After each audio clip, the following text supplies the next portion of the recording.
로마서 8장 28절 우리 두 번 한 목소리로 같이 읽겠습니다. 시작. 우리가 알거니와 하나님을 사랑하는 자 곧 그의 뜻대로 부르심을 입은 자들에게는 모든 것이 합력하여 선을 이루느니라. 한 번 더요. 우리가 알거니와 하나님을 사랑하는 자 곧 그의 뜻대로 부르심을 입은 자들에게는 모든 것이 합력하여 선을 이루느니라. 아멘, 아멘. 저 오늘 우리 함께 읽은 이 말씀 통해서요, 믿음이라 쓰고 사랑이라 읽는다라는 제목으로 은혜를 같이 나누겠습니다. 우리가 거의 한 달 반, 뭐 2달 정도 만에 다시 로마서로 돌아오게 되었습니다. 우리 사랑하는 성도님들, 지난번 이제 우리가 로마서를 10번을 봤어요. 그래서 8장까지 이제 거의 나아갔는데요. 여러분들 기억에 남는 것들이 좀 있으신가요? 로마서 하면 여러분들이 기억에 좀 남으십니까? 어떤 것이 좀 기억에 남으세요? 제가 오늘은 설교를 조금 앞부분에는 조금 상당 부분 좀 복습을 위해서 한번 점검을 하고요. 우리 흩어진 퍼즐을 한번 맞추고, 그리고 오늘 이 8장 말씀을 보면서 앞으로 이제 9장부터 이어갈 말씀을 위한 중요한 핵심 개념 한 가지를 보고 이제 오늘 마치도록 할 거예요. 그래서 여러분들 초반 시간에는 기억을 더듬으면서 로마서를 한번 잘 퍼즐 조각들을 좀 맞춰보시면 좋을 것 같습니다. 먼저 퀴즈를 하나 드려볼게요. 사도 바울 선생님의 본래 이름이 뭐였죠? 사울이었죠. 그런데 사도 바울이라는 이름으로 우리가 바꿔 부릅니다. 자, 퀴즈. 이거 맞추시면은 이제 오후에 1점을 미리 드리고 시작할까? 자, 사도 바울 선생님의 이름이 사울에서 왜 바울로 바뀌었죠? 왜 바뀌었습니까? 이제 보통은 아브라함처럼 아브람이었는데 하나님께 부름을 받아서 아브라함으로 변한 것처럼 사도 바울의 이름이 그렇게 변했다고 생각을 하세요. 그러나 사도행전 13장에 보면 구부로, 지금 이제 뭐 여행도 가시죠. 키프로스라는 곳에 사도 바울이 전도 여행을 하러 갔을 때 거기서 서기오 바울이라는 자를 만나요. 서기오 바울이라는 로마의 관리를 만나요. 그때에 자기 이름을 이렇게 소개합니다. 나도 바울이에요. 그러니까 사실 사울이라는 이름은 유대식 히브리식 이름이고요. 바울이라는 이름은 로마 헬라식 이름입니다. 그래서 사도 바울이 이방인을 위해 전도할 때에 그것에 수월하게 하기 위해 자기 이름을 13장 이후로부터는 헬라식 이름을 계속 사용을 합니다. 주님이 바꿔주신 건 아니에요. 선교를 위해 자기가 그렇게 맞춘 겁니다. 원래 그 이름이 있었고 그것을 그렇게 사용했던 거죠. 어쨌든 말씀드리고 싶은 요지는요, 사도 바울은 박해자였습니다. 그런데 사도 바울이 이방인을 위한 하나님의 사도로 부름을 받은 거예요. 그래서 자기 이름을 철저하게 이방인에 맞춰서 사용할 만큼 이방인 선교의 진심이었죠. 그래서 무려 3번이나 그 전도 여행을 떠났는데 전도 여행마다 수월하지 않았어요. 매를 맞고 파선하고 죽을 뻔하고 실제 죽었는 줄 알고 내다 버리기까지 했고 또 그런 일들이 많이 있었습니다. 그러나 그 다메섹을 향해 가던 박해하러 가던 기독교인들을 하러 가던 사도 바울이 주님을 만나 오히려 그리스도인이 되었고 유대인으로서 감히 상종할 수 없다고 생각했던 이방인을 위해 자신의 삶을 헌신한 것입니다.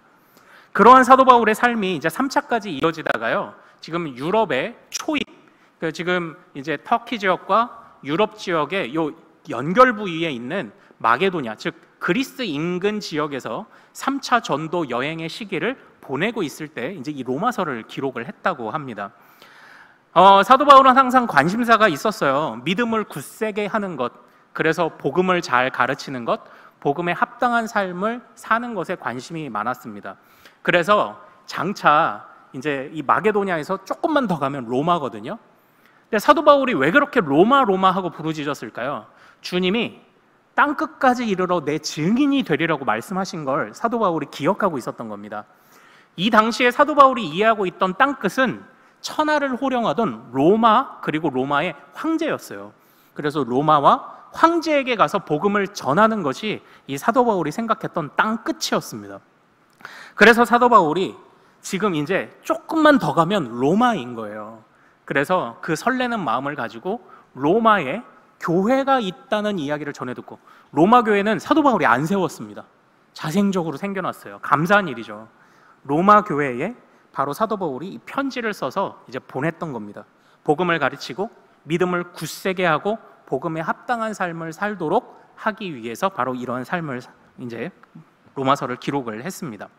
그래서 사실 지금 제가 드린 이 로마서의 배경 안에 오늘 설교의 중요한 핵심 요소들이 그래도 많이 좀 담겨 있어요.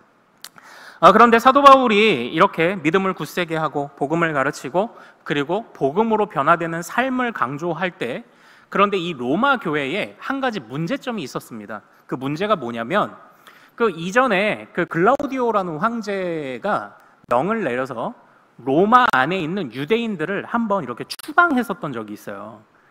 그래서 그리스도인, 유대인 출신 그리스도인들이 일정 기간 동안 이 로마 교회에서 같이 생활을 못한 겁니다. 추방당했던 거죠.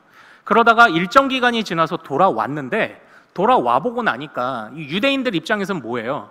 이 이방인들만 남아있는, 이방인 그리스도인들이 남아있는 교회의 모습이 성에 안 차는 겁니다. 그러니까 유대적 관습을 따지면은 그 항상 교회 안에 문제가 있었잖아요. 할례도 받아야 된다. 또 심지어는 뭐 제사를 지내야 되네 말아야 되네, 아니면은 먹는 음식을 가려야 되네 마네, 이런 모습이 부딪혔던 겁니다. 교회 안에 갈등이 또 있었던 거예요. 이런 상황 속에서 사도 바울이 통합적으로 그런 문제까지도 아우를 수 있는 해법을 주려고 했던 게 이제 이 로마서입니다. 근데 사랑하는 여러분, 한번 생각을 해보시죠. 교회 안에 갈등이 있습니다. 초대교회가 아름답고 완벽한 교회라고 생각하지만 완벽하지 않았어요. 초대교회가 아름다운 이유는 문제가 없어서 아름다운 교회가 아니라 문제가 있는데 그걸 지혜롭게 해결했기 때문에 아름다운 교회였습니다. 그런데 그 문제를 해결할 수 있도록 사도 바울이 제시했던 솔루션이 뭘까요? 자, 우리 첫 번째 화면을 보고 한번 같이 읽어보도록 하겠습니다. 자, 시작. 이는 그들이 하나님의 진리를 거짓 것으로 바꾸어 피조물을 조물주보다 더 경배하고 섬김이라. 주는 곧 영원히 찬송할 이시로다. 아멘. 사도 바울이 그런 혼란 속에서 제시했던 솔루션이 무엇이냐면, 복음을 제대로 깨달으면 모든 갈등이 봉합된다고 이야기를 했습니다. 그 중에서 그 복음을 이해하는데 첫걸음이 무엇이라고 했는지 아세요? 자, 먼저는 이방인들의 죄를 꼬집습니다. 이방인들아, 너희들 우상숭배 했잖아. 너희들 블레셋의 신, 아니면은 뭐 로마의 신, 아니면 너희들 이름 없는 신, 수많은 신들 앞에서 너희들 우상숭배 했잖아. 너희들은 하나님 앞에서 피조물을 섬기는, 조물주 앞에서, 창조주 앞에서 피조물을 섬긴 너희는 진짜 죄인이야, 진짜 나쁜 죄인이야를 사도 바울이 먼저 고발을 했어요. 자, 그런데 이렇게만 고발하고 끝났으면은 또 이 복음이 어떻게 달라질지 모르지만 사도 바울이 이렇게도 강조를 합니다. 다음 화면을 좀 한번 보죠. 같이 읽습니다. 시작. 무릇 표면적 유대인이 유대인이 아니요 표면적 육신의 할례가 아니니라. 아멘. 유대인들아, 너희도 안심하지 말아라. 너희도 우상숭배 안 한 것 같지? 이제 우리는 여기서 우리가 배웠던 2장의 중요한 가르침을 하나 보게 됩니다. 우상숭배가 뭐예요? 눈에 보이는 신상에 절을 하는 건가요? 아니요. 우리가 배운 로마서에서는 우상숭배는 하나님의 말씀을 따르지 않는 모든 순간이 우상숭배입니다. 그러니까 유대인들아, 너희가 생김새가 유대인이라고 안심하지 마라. 너희가 하나님의 율법을 너희가 대대로 받았다고 안심하지 마라. 너희 겉모습이 아니야. 너희 속마음은 어때? 너희 이면적 유대인이 진짜 유대인이야. 겉으로 할례 받았다고 너희 그거 안심하지 마라. 마음의 할례가 진짜 할례야. 이렇게 계속 이야기를 했던 겁니다. 이방인들에도 죄를 지적하고요, 유대인들도 죄를 지적했습니다. 다시 말하면 너희들이 자기 부인이 있어야 된다고 말을 하는 겁니다. 자기 부인. 너희들 스스로 자기를 부인하고 있니? 왜 그렇습니까? 그래야 복음이 필요하다고 고백하거든요. 내가 부족하다고 느껴져야 복음이 필요하다고 고백하기 시작을 하거든요. 사도 바울이 이제 이걸 가르쳤던 거죠. 그러므로 갈등하고 있는 로마 교회요, 우리는 이래나 저래나 다 부족한 사람들입니다. 이래나 저래나 부족한 사람들이 다툴 수밖에 없습니다.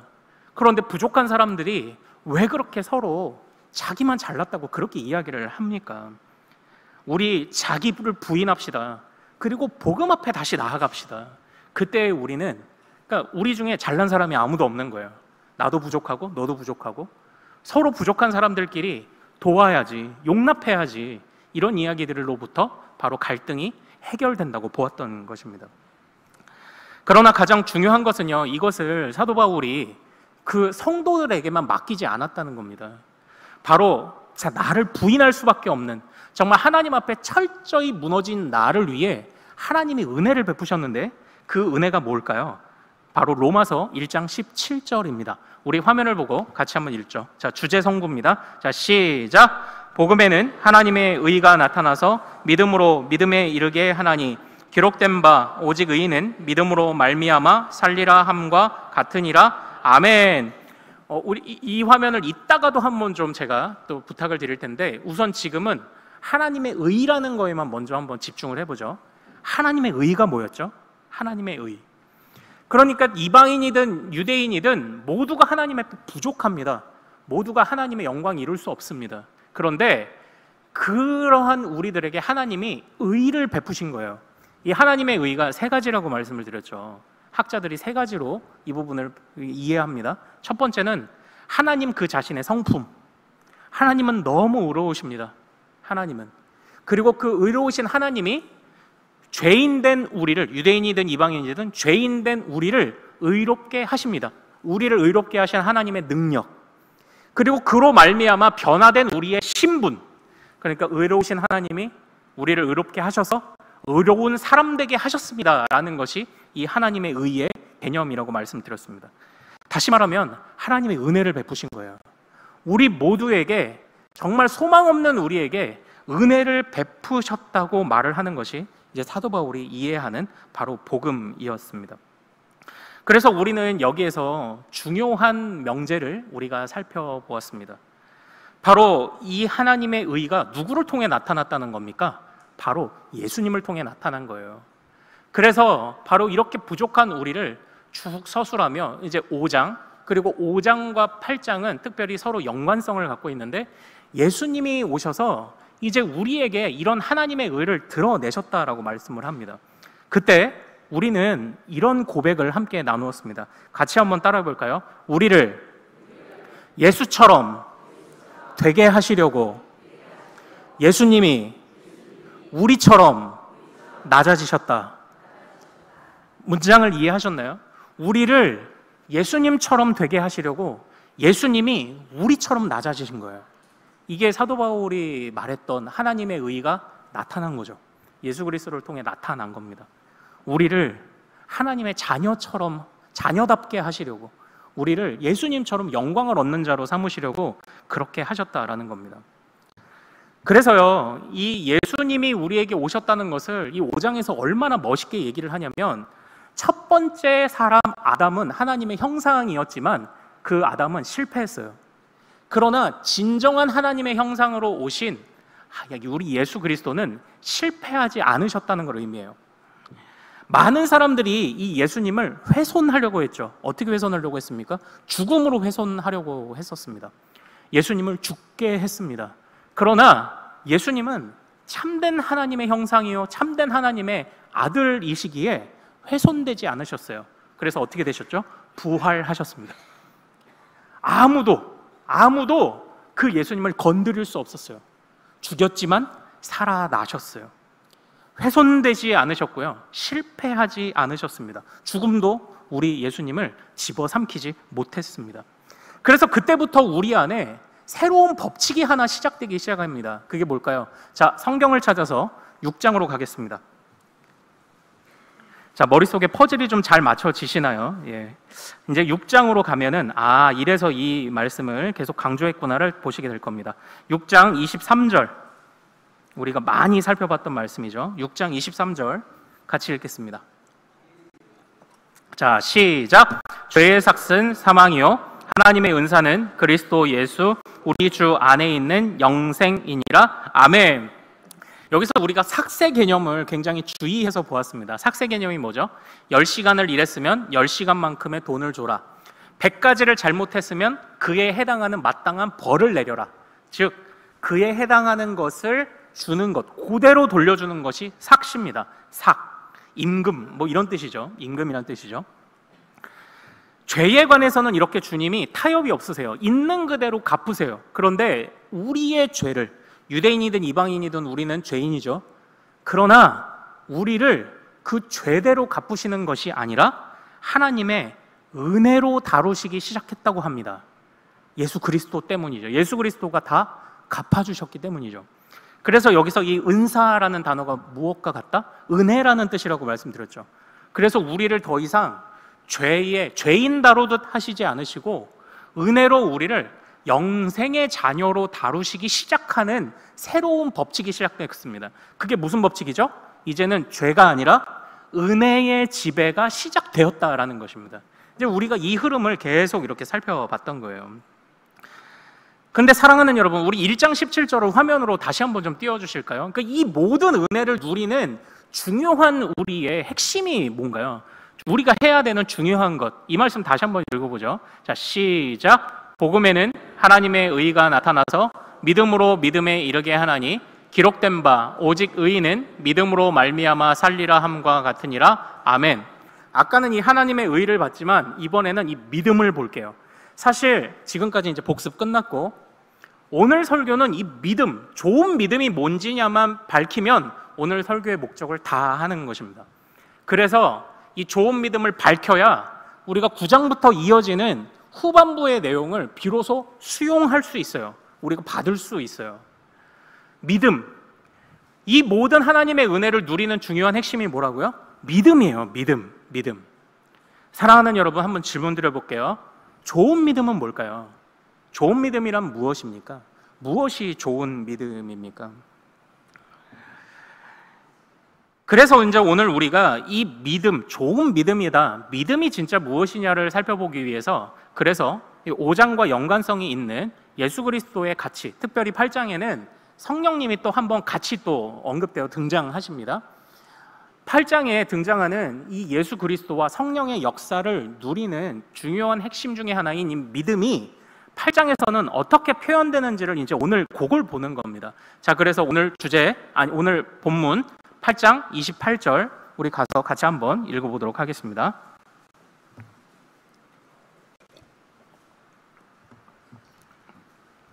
자, 8장 28절입니다. 같이 읽습니다. 시작. 우리가 알거니와 하나님을 사랑하는 자 곧 그의 뜻대로 부르심을 입은 자들에게는 모든 것이 합력하여 선을 이루느니라. 아멘. 사실 이 말씀은 우리가 지난주에 우리 새학기 기도회로 자녀들과 이미 살펴보았습니다. 그때 합력하여 선을 이루신다. 주님이 도우신데, 주님이 부르신 자들을 도우신데 얘들아 걱정하지 말고 살아가자. 우리가 이렇게 지난주에 말씀을 좀 같이 나눴어요.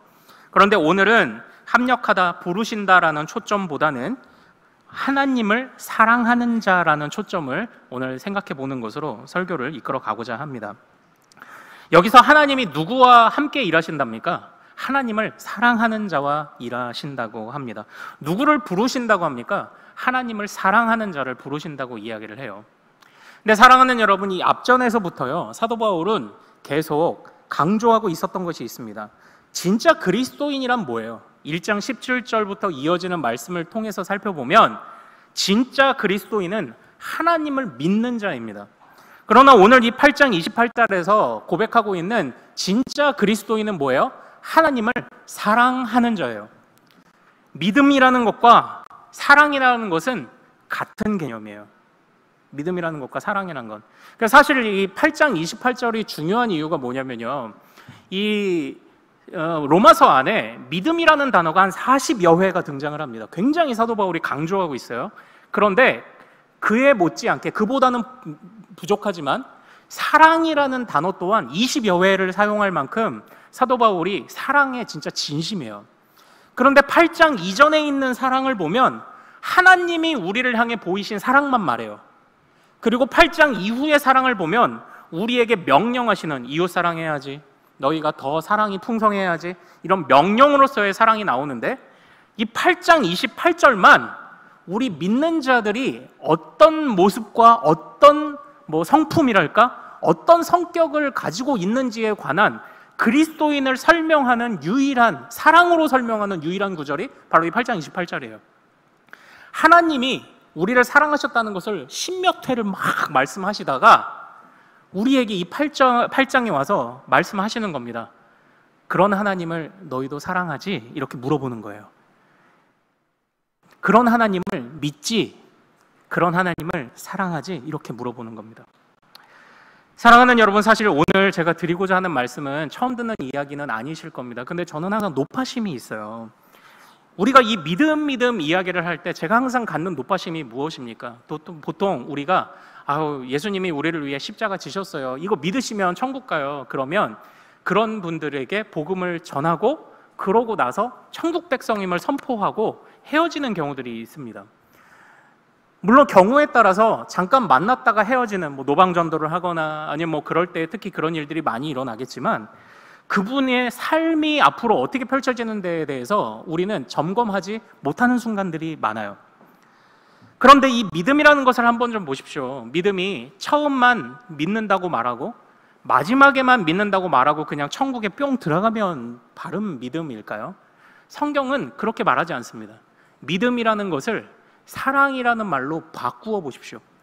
여러분, 진짜 사람을 사랑하면 어떻게 될까요? 처음만 사랑하고 마지막만 사랑하면 사랑하고 사랑받는 건가요? 그렇지 않습니다. 사랑은 굉장히 가꾸어야 됩니다. 사랑하면 그 상대에게 스스로 종이 됩니다. 스스로 노예가 됩니다. 주고 또 주고 더 줘도 더 주지 못해서 주고 또 주고 다 줘도 더 주지 못해서 미안한 마음이 드는 게 사랑이에요. 사랑은 상대를 한순간도 놓치지 않습니다. 사랑은 한순간도 그 사람을 포기하지 않습니다. 그러나 제가 노파심을 갖는 그런 믿음이라는 것은요, 예수님의 지나간 그 사건, 예수님이 십자가에 달려서 죽었다가 살아나셨대, 믿으면 좋대, 믿지 이런 정도의 지적 동의를 말하는 게 아닙니다. 머릿속에서의 동의를 말하는 게 아닙니다.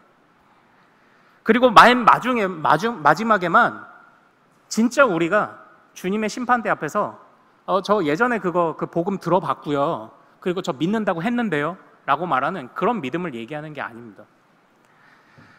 사실 이 사도 바울이 한결같이 선포하는 믿음은요, 우리가 이 로마서의 목적에도 이미 드러나 있었지만 확실한 복음을 깨닫고 복음으로 말미암는 변화된 삶을 항상 이야기해요.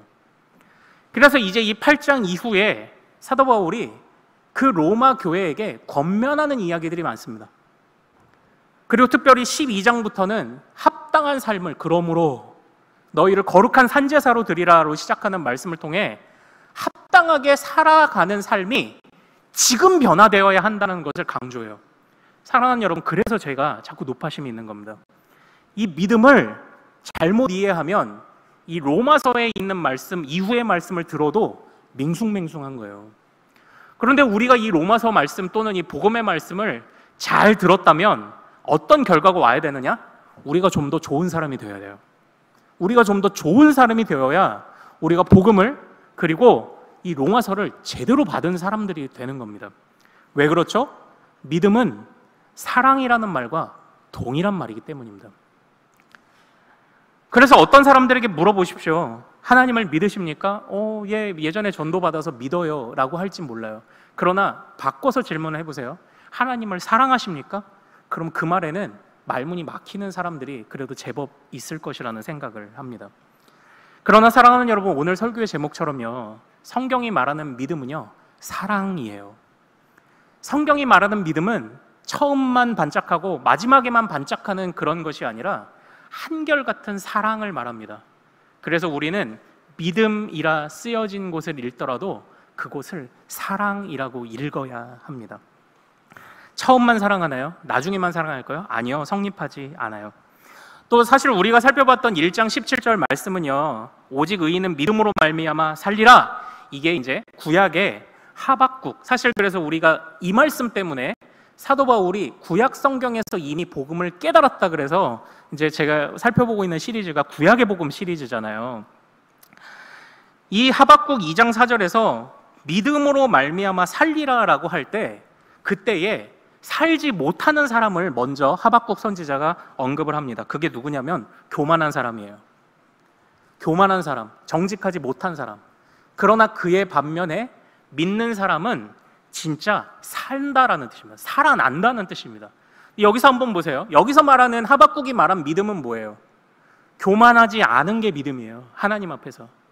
하나님 앞에서 정직한 게 믿음이라고요. 바로 지금 현재의 모습이 주님 앞에 어떻느냐를 하박국도 사도 바울도 끊임없이 계속적으로 이야기를 하고 있다라는 것입니다.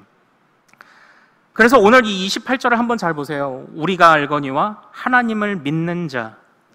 그런데 그 믿는 자는 또 어떤 사람이라고요? 하나님을 사랑하는 자. 그 하나님을 사랑하는 자가 그리스도인이라고 명확하게 지금 정의를 내리고 있습니다. 사랑하는 여러분, 질문을 한번 들어볼게요. 여러분은 하나님을 사랑하십니까? 이것이 매일의 우리의 고백되기를 소망해요. 혹시라도 하나님 사랑, 내가 사랑까지는 이라고 한다면, 그렇다면 이제 제가 잠깐 더 드릴 말씀을 한번 더 주의해서 들어보세요. 왜 우리가 하나님을 사랑해야 하느냐? 자, 우리 8장 19절을 가서 한번 읽어보도록 하겠습니다. 8장 19절입니다.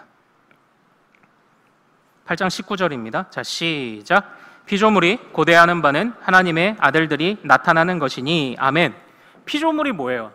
나를 포함한 이 세상에 존재하는 모든 것이죠. 그런데 그게 하나님의 백성들을 기다린대요. 하나님의 백성들을 기다린답니다. 지난주 잠깐 살펴본 말씀이지만 한번 기억을 더듬어 보세요. 이 세상 모든 피조물이 하나님의 백성을 기다린대요. 우리를 기다린답니다. 왜 그렇죠? 왜 그렇습니까? 이 세상을 가득 채우고 있었던 세상의 논리와 법칙과 세상의 기준들이 뭐예요? 하나님의 백성이 아닌 자, 즉 죄와 죄인이 만든 수많은 가시와 엉겅퀴들이 있기 때문이라는 거죠.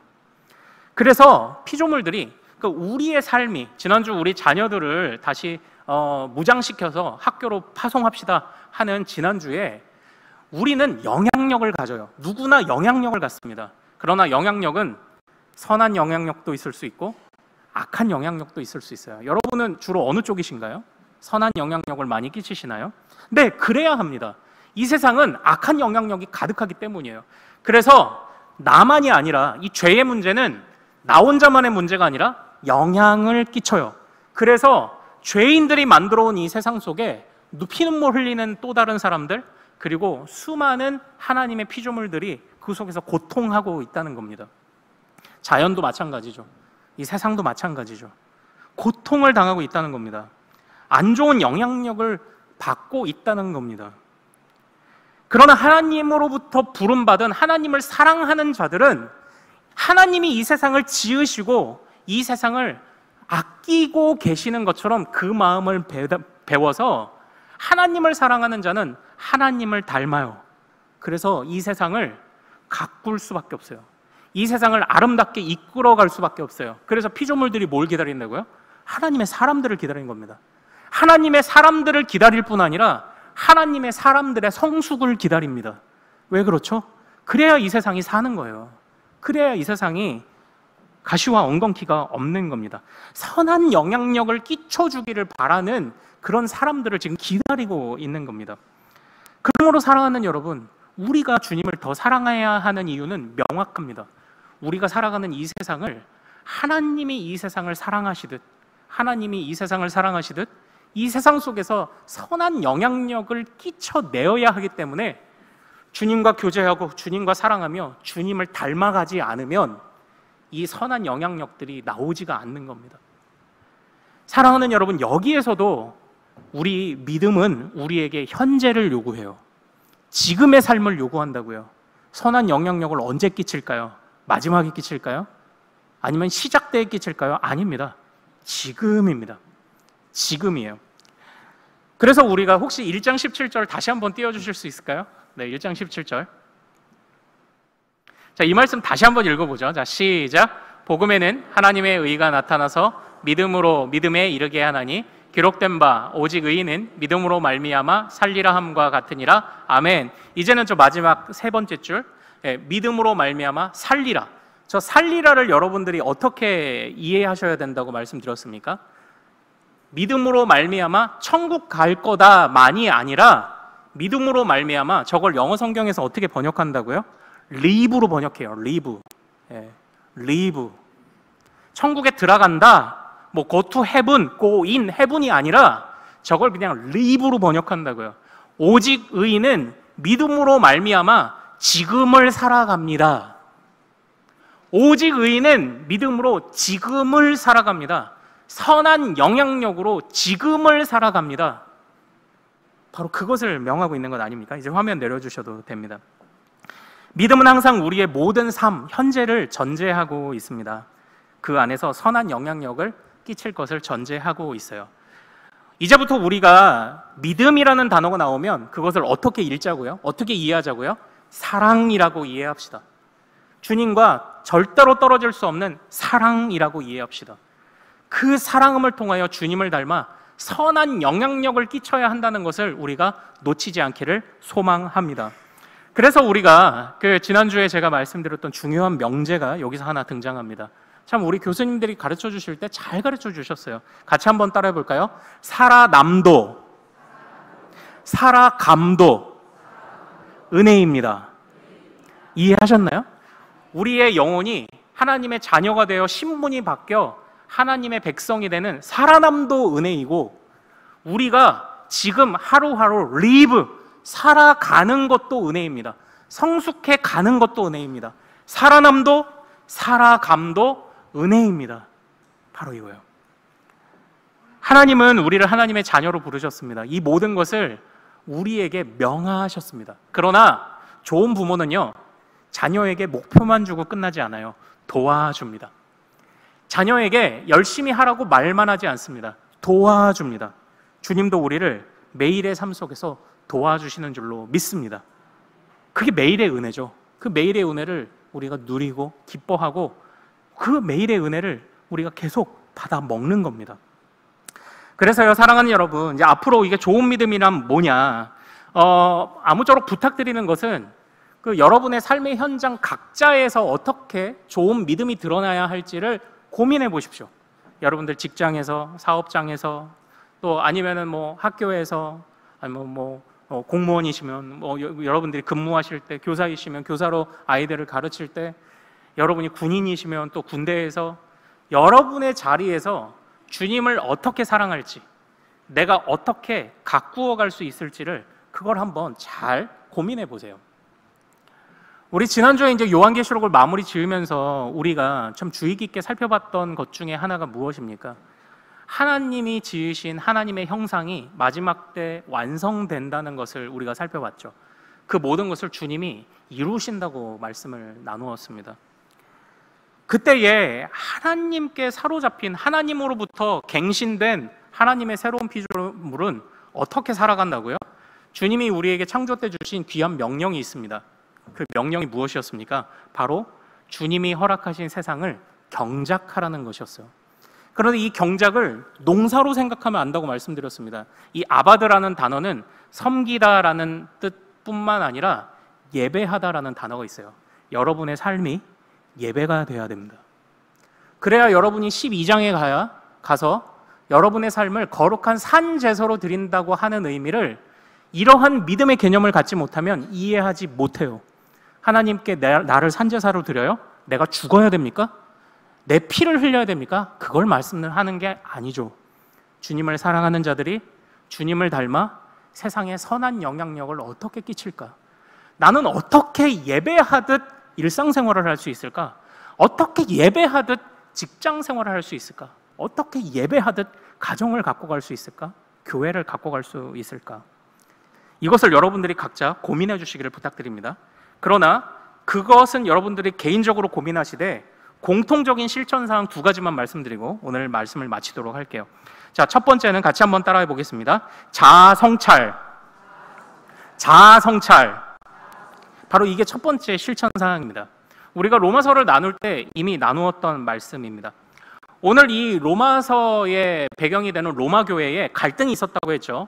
유대적인 문화와 그리고 그 로마 헬라적인 문화가 충돌하고 있었다고 말씀을 드렸습니다. 각자가 이해하고 해석하는 기독교가 달랐던 거죠. 그러나 사도 바울은 다른 것, 어디 고린도서나 어디를 보면 그런 문제를 직접적으로 다루는 부분도 있지만 로마서에서는 그런 문제를 다루는 커다란 대원리를 말씀하십니다. 그 원리가 뭐라고요? 너도 죄인이고 나도 죄인이에요. 너도 죄인이고 나도 죄인입니다. 그러므로 다툼과 갈등이 어떻게 봉합되는지 아느냐? 복음 앞에서 자기 성찰, 자아 성찰이 필요하다고 말합니다. 내가 하나님 앞에서 아무것도 아니라는 것을 안다면 다투지 않는다고 말하는 거죠. 하나님 앞에서 내가 아무것도 아니라고 한다면 오히려 서로 더 배워가는 거죠. 배워가다 보면 수정하고 고치고 하는 것들이 있겠죠. 자아 성찰, 자기 성찰이 필요하다고 말합니다. 우리가 이걸 매일 하는 거예요. 좀 더 좋은 사람이 되어야 됩니다. 복음을 믿고 주님을 사랑한다고 할 때는. 그리고 두 번째는 이미 말씀드렸습니다. 같이 한번 따라해 볼까요? 선한 영향력. 선한 영향력. 네. 자기를 성찰했으면 반드시 선한 영향력으로 나타나야 됩니다. 우리는 경작하고 섬기고 예배하는 자들이죠. 예배하듯 살아가고 섬기듯 살아가는 자들이죠. 선한 영향력이 필요합니다. 자기 성찰이 필요해요. 그리고 선한 영향력이 필요합니다. 이것이 우리의 믿음의 매일의 고백이 이렇게 드러난다면 우린 좀 더 좋은 사람 되겠죠. 우리가 살아가는 모든 삶의 현장이 좀 더 선한 영향력으로 가꾸어져 가겠죠. 우리는 좋은 세상 만들어야 됩니다. 우리는 좋은 사람이 되어야 합니다. 하나님이 우리를 그렇게 하나님의 형상으로 빚으셨기 때문입니다.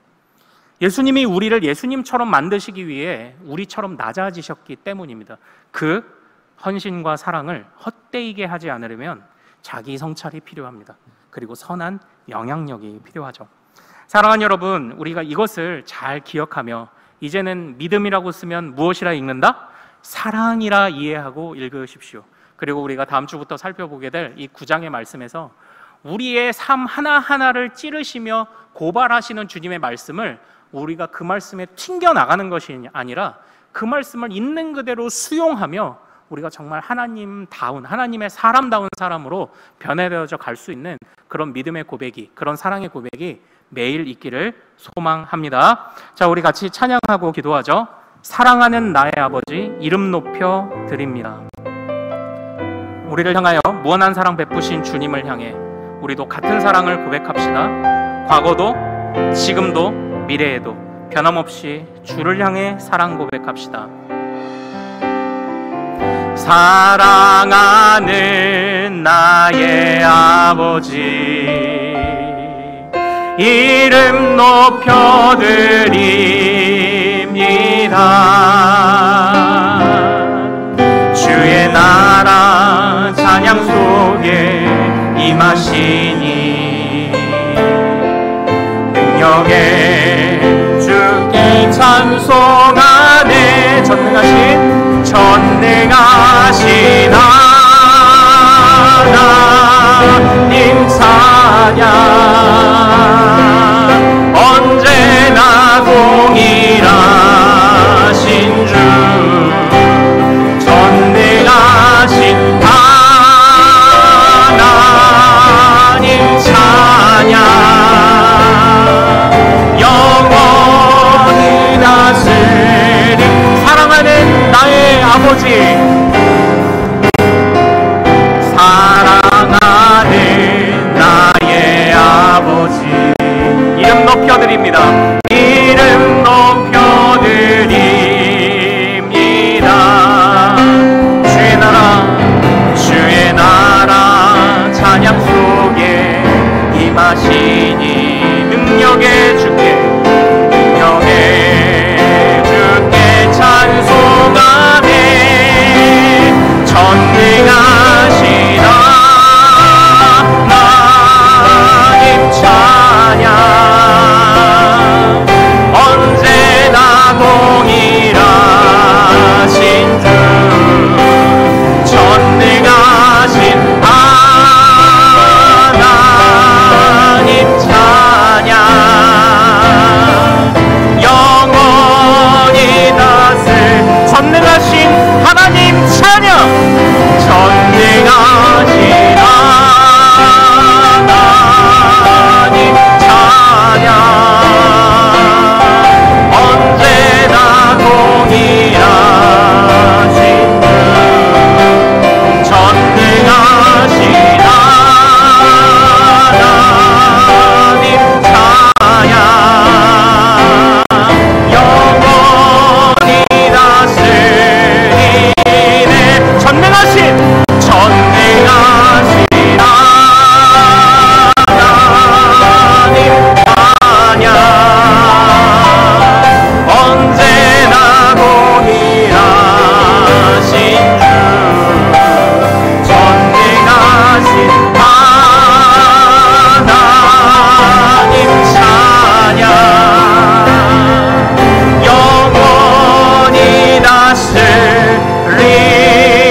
사랑하는 여러분, 우리 이 시간 말씀을 생각하며 기도하기를 원합니다.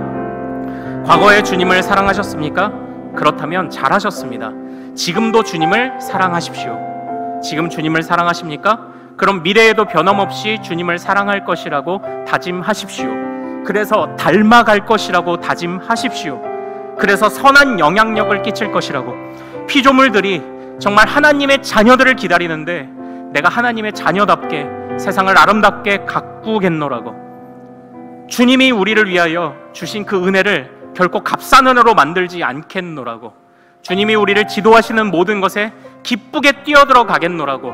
우리가 그렇게 이 시간 주여 한번 부르고 다짐하길 원합니다. 주여!